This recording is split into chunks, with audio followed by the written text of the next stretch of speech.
the issue was revision, and once you have revised it well, how are you going to utilize it? For that you need to do a lot of tests. And one issue that arose last year was that, because it was probably my first attempt at UPSC, I failed to realize the importance of test series. And so I realized that once you take a test series, you can revise that same notes, I think 10 times, even I think not 10 times, but at least 4 or 5 times, and that would be more than sufficient for you to be able to generate enough command over the subject so that you are able to score easily above 135.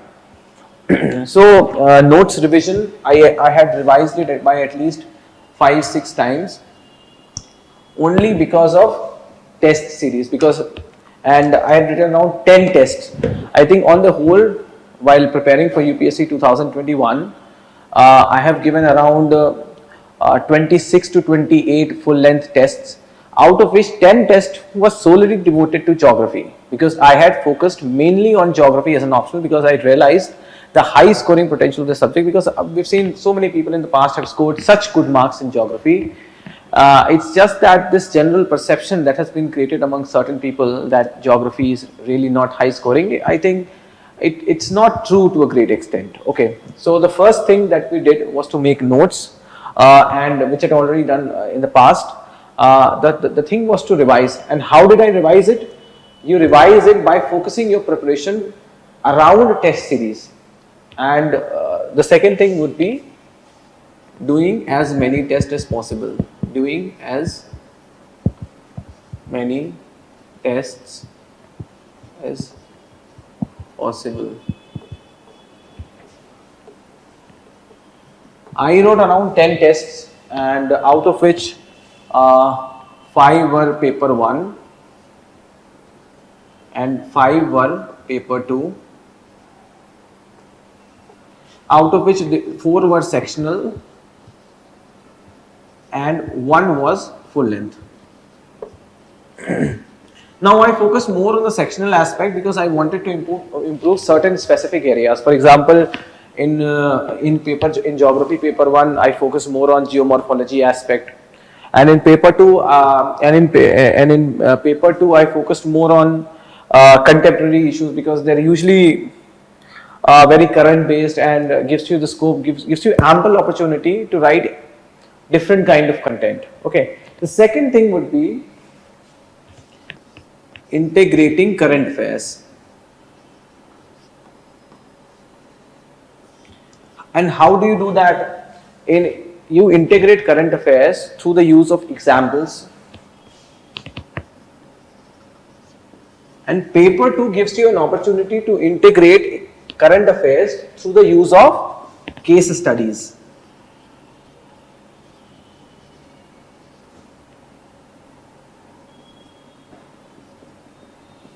So an example of case study that I can give is that there was a question in paper 2 Indian geography.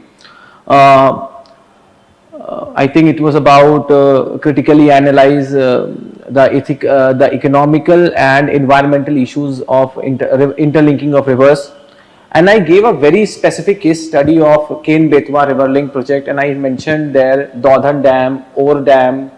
I had even mentioned certain specific cities like Chhatarpur, Khajuraho, Rewa, and for that matter in case studies I had also talked about Panna Tiger Reserve.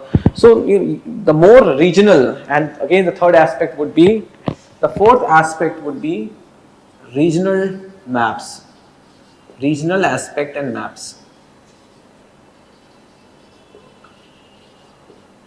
And I think this is one of the most important area that I think every aspirant who is coming from geography optional background needs to focus on, regional aspect. Now when we talk about regional aspect, I think it would be better to explain it with the help of an example. I think there was a question in paper 2 Indian geography, discuss the distribution and production of different varieties of coal in India. So I remember that once you are answering this question, a diagram becomes most important, because unless you are using diagrams, you won't be able to show in which part of India you will be finding different types of coal. So for example, when I was talking about let's say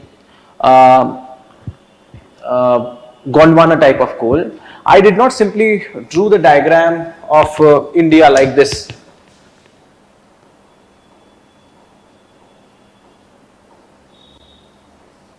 Now this is a kind of diagram that you would draw in a GS paper. For answering questions in optional, for example, as part of regional diagram making, the focus should be on, for example, if you're talking about the Gondwana coal, one of the states where Gondwana coal is found is Jharkhand. So you draw a diagram of Jharkhand, a very rough diagram of Jharkhand like this. And for example, and then you talk about certain coal fields in Jharkhand. And then, for example, when you're talking about, let's say, Chhattisgarh, then you draw a diagram something like this, and you talk about that what are the coal fields in Jharkhand. Or, for example, when you're talking about, let's say, lignite coal, which is found in Neyveli, then you draw a diagram something like this, and then you show that there is a city called Lignite here, okay, Neyveli here.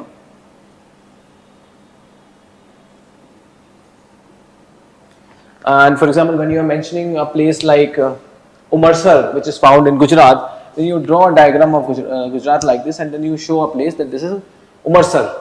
So now this will bring regional aspect to your diagram, and then you will be able to portray in greater depth and detail as to what you know about that issue, and you will be able to convey your point of view to the examiner or somebody who is checking your question paper more effectively.